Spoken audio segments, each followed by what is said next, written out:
I saw a teen girl being auctioned with the horses, so I placed my hat on the block. The dust swirled around my boots as I rode into Dead Rock Junction that scorching Tuesday afternoon in 1882. My horse, a sturdy bay mare named Copper, snorted and shook her head as we approached the town square, where a crowd had gathered around the auction block. The sun beat down mercilessly on the wooden platform, and I could hear the auctioneer's voice carrying over the murmur of the assembled townsfolk. "Now, folks, we've got some fine livestock here today," bellowed Jeremiah Crowfield, the town's auctioneer, a portly man with a red face and a voice that could wake the dead. "Starting with this here stallion, bred for speed and stamina." I dismounted and tied Copper to the hitching post outside Murphy's saloon, planning to grab a cold beer and perhaps find a room for the night. I'd been riding hard for 3 days straight, tracking down a cattle rustler who'd made off with half of the Morrison Ranch's herd. The trail had gone cold just outside of town, and I needed to rest and resupply before continuing my pursuit. As I walked toward the saloon, something caught my attention that made my blood run cold. There, standing next to a magnificent black stallion on the auction block, was a girl who couldn't have been more than 16 years old. She stood with her head held high, but I could see the fear in her dark eyes, the way her hands trembled slightly as she clutched a torn shawl around her shoulders. "And here we have Rosa," the auctioneer continued, his voice taking on a tone that made my stomach turn. "Young, strong, good for housework and other domestic duties. Bidding starts at $50. The crowd erupted in shouts and raised hands. I felt sick as I watched grown men sizing up this child like she was no different from the horses and cattle that had been sold before her. This wasn't just wrong, it was evil. I pushed through the crowd, my hand instinctively moving to the Colt 45 at my hip, but I knew that drawing iron in a crowd like this would only lead to bloodshed, and innocent folks might get hurt. I needed a different approach. $60, shouted a man in expensive suit, clearly not from these parts. 70, called out another, a rancher I recognized from my travels through the territory. The girl, Rosa, kept her chin up, but I could see tears beginning to form in her eyes. She was trying to be brave, but she was just a child, and she was terrified. That's when I did something that surprised even me. I reached up and pulled off my worn leather hat, the same one I'd been wearing for the past 5 years as I worked as a bounty hunter and occasional lawman throughout the territory. Without hesitation, I tossed it onto the auction block, right at Rosa's feet. The crowd fell silent. Even the auctioneer stopped mid-sentence, his mouth hanging open as he stared at my hat lying there on the wooden platform. "What in tarnation?" Crowfield began, but I cut him off. "I'm placing my hat on the block," I announced, my voice carrying across the suddenly quiet square. "That's an old custom, and you all know what it means." Murmurs rippled through the crowd. Some of the older folks nodded knowingly, while others looked confused. The hat on the block was indeed an old tradition, one that dated back to the earliest days of the frontier. It meant that the person placing the hat was claiming protection over whatever, or in this case whoever, was being auctioned. "Now see here, stranger," the auctioneer sputtered, his face growing even redder. "You can't just—" "The name's Jake Morrison," I said, stepping forward so everyone could see me clearly. "And I'm exercising my right under frontier law. This girl is under my protection now." "That's not how auctions work," protested the man in the expensive suit. "I had the high bid." "Not anymore," I replied, my hand moving slightly toward my gun. "The hat's been placed. Anyone who wants to dispute that can take it up with me personally." The crowd began to buzz with conversation. Some people were clearly uncomfortable with what they'd been witnessing, while others seemed angry that their entertainment had been interrupted. I kept my eyes on Rosa, who was staring at me with a mixture of hope and confusion. "You can't just take her," shouted another bidder. "She belongs to—" "She doesn't belong to anyone," I interrupted, my voice hard as steel. "She's a human being, not livestock, and anyone who thinks otherwise can step forward and we'll settle this right now." My reputation had preceded me to Dead Rock Junction. I could see recognition dawning in several faces. They knew who I was, and they knew I wasn't a man to be trifled with. I'd brought in some of the most dangerous outlaws in the territory, and my name carried weight. Sheriff Tom Bradley pushed through the crowd, his badge glinting in the afternoon sun.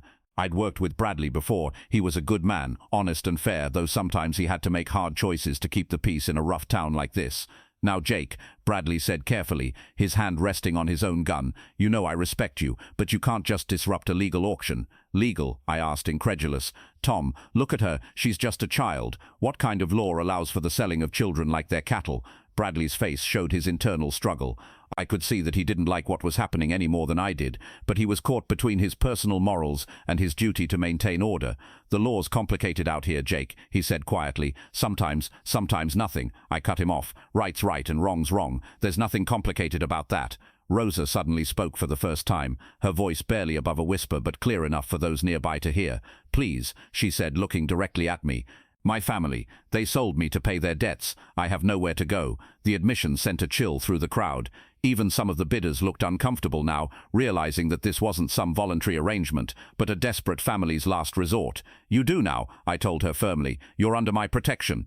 The auctioneer was clearly flustered, unsure how to proceed. This wasn't a situation covered in any manual, and the crowd was growing restless. Some people were beginning to drift away, apparently losing interest now that the spectacle had taken an unexpected turn. "This is highly irregular," Crowfield muttered, mopping his brow with a handkerchief. "So is auctioning children," I replied coldly. It was then that an elderly woman pushed through the crowd. I recognized her as Martha Hensley, a respected member of the community who ran the local church's charitable efforts. She was a small woman, but she commanded respect throughout the territory. "Jeremiah Crowfield," she said, her voice carrying the authority of someone who'd spent decades dealing with stubborn men. "You ought to be ashamed of yourself. This is not what this community stands for." "Now, Martha," the auctioneer began, but she cut him off with a withering look. "Don't you now Martha me," she snapped. "This girl needs help, not humiliation. Jake Morrison's done the right thing here, and anyone with half a brain can see it." Her words seemed to galvanize some of the more decent folks in the crowd. I heard murmurs of agreement, and several people nodded approvingly. The tide was turning, and I could sense that the moral weight of the community was shifting in my favor. "The hat stays on the block," I announced firmly. "Rosa, you come with me. Mrs. Hensley, would you be willing to provide temporary shelter for this young lady while we figure out a more permanent arrangement?" "Of course," Martha replied without hesitation. "She can stay with me as long as necessary." The man in the expensive suit stepped forward, his face red with anger. "This is theft. I had the winning bid." "Your bid was for a human being," I said, turning to face him squarely. "That makes you lower than a snake's belly. If you've got a problem with that assessment, we can discuss it outside of town where innocent folks won't get hurt." The challenge hung in the air like smoke from a campfire. The man looked me up and down, taking in my weathered face, the gun at my hip, and the way I carried myself. Whatever he saw there convinced him that pursuing the matter further wouldn't be in his best interests. "This isn't over," he muttered, but he was already backing away. "Yes, it is," I replied simply. Sheriff Bradley stepped up to the auction block and retrieved my hat, handing it back to me with a slight nod of approval. "I reckon the auction's over for today," he announced to the crowd. "Everyone go on about your business." As the crowd began to disperse, I approached Rosa, who was still standing on the platform looking uncertain. She was a pretty girl, with dark hair and intelligent eyes, but I could see the hardship she'd endured in the lines around those eyes and the thinness of her frame. "It's going to be all right," I told her gently. "You're safe now." "Why?" she asked, her voice stronger now, but still carrying a note of vulnerability. "Why did you help me? You don't even know me." I thought about her question for a moment. Why had I acted so impulsively? It wasn't like me to get involved in local politics or social issues. I was usually content to mind my own business, collect my bounties, and move on to the next job, because it was the right thing to do, I said finally. "Sometimes that's reason enough." Martha Hensley approached us, carrying a small bundle of clothes. "Rosa, dear, you come with me. We'll get you cleaned up and fed, and then we can talk about what you'd like to do next." Rosa nodded gratefully, but before leaving with Martha, she turned back to me. "Thank you, Mr. Morrison. I won't forget this." "Jake," I corrected her, "and you don't need to thank me. Just promise me you'll make something good of your life. Don't let anyone tell you that you're worth less than you are." As I watched Martha lead Rosa away toward her home on the other side of town, I felt a sense of satisfaction that I hadn't experienced in a long time. It had been months since I'd done something that felt truly meaningful, something that made a real difference in someone's life. Sheriff Bradley joined me as I stood there watching them go. "That was a good thing you did, Jake," he said quietly. "I'm ashamed to say I didn't have the courage to stop it myself." "You would have," I assured him. "You just needed someone else to make the first move." "Maybe," he said, though he didn't sound convinced. "What are you planning to do now? You can't stay in Dead Rock Junction forever, and there are some folks here who won't forget what happened today." I knew he was right. By intervening in the auction, I'd made enemies of some powerful people, including whoever had arranged for Rosa to be sold in the first place. But I'd faced worse odds before, and I wasn't about to be run out of town by a bunch of cowards who thought it was acceptable to buy and sell children. "I'll stay until I'm sure she's safe," I said. After that, I've got a rustler to track down anyway." Bradley nodded, understanding. "The Morrison cattle, among others. This particular character has been hitting ranches all along the territory border. Someone needs to put a stop to it." "Well, be careful out there," Bradley warned. "And Jake, thanks for reminding me what this badge is supposed to stand for." I spent the next 3 days in Dead Rock Junction, keeping an eye on Rosa and making sure there were no attempts to reclaim her. During that time, I learned more about her story. Her family had indeed sold her to pay off debts to a loan shark who was threatening to take their land. It was a desperate move by desperate people, but it didn't make it right. Rosa proved to be intelligent and resilient. She helped Martha with her charitable work around town, and I could see that she was beginning to regain some of her confidence.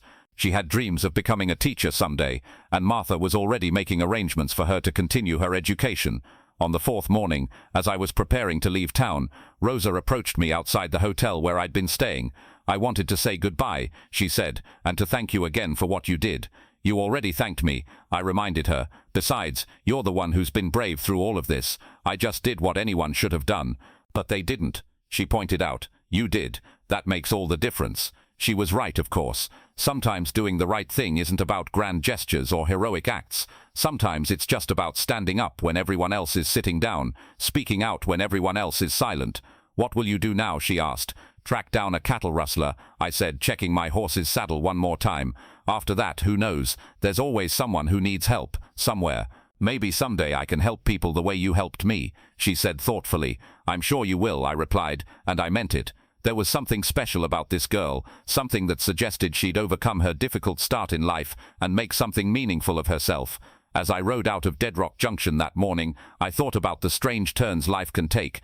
I'd come to town chasing a criminal and ended up rescuing a girl from a fate worse than anything that Rustler could have inflicted. Sometimes, the most important battles we fight are the ones we never planned for.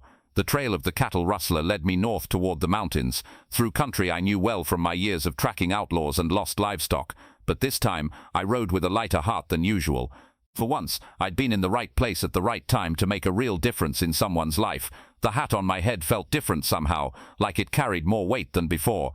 Not physical weight, but the weight of responsibility, of standing for something bigger than just my own interests. It was a feeling I found I liked. Years later, I would receive a letter from Rosa, postmarked from San Francisco. She had indeed become a teacher and was working with children from difficult backgrounds, helping them find their way to better lives. She had never forgotten the lesson of that day in Dead Rock Junction, that sometimes one person willing to stand up can change everything. She ended her letter with words I've never forgotten. "Thank you for showing me that my life had value when everyone else saw me as just another commodity to be bought and sold. You saved more than just my freedom that day. You saved my faith in humanity." I still have that letter tucked away in my saddlebags along with the other few possessions that matter to me, and sometimes when the trail gets long and the world seems full of more darkness than light, I take it out and read it again. It reminds me why I do what I do, why it's important to stand up for those who can't stand up for themselves. The hat is still with me too, weathered and worn from years of sun and rain and dust. But it's more than just protection from the elements now. It's a reminder of a moment when doing the right thing made all the difference in the world to someone who needed it most. And if I ever see another Rosa standing on another auction block, that hat will find its way to the platform again. Because some things are worth fighting for, no matter what the cost.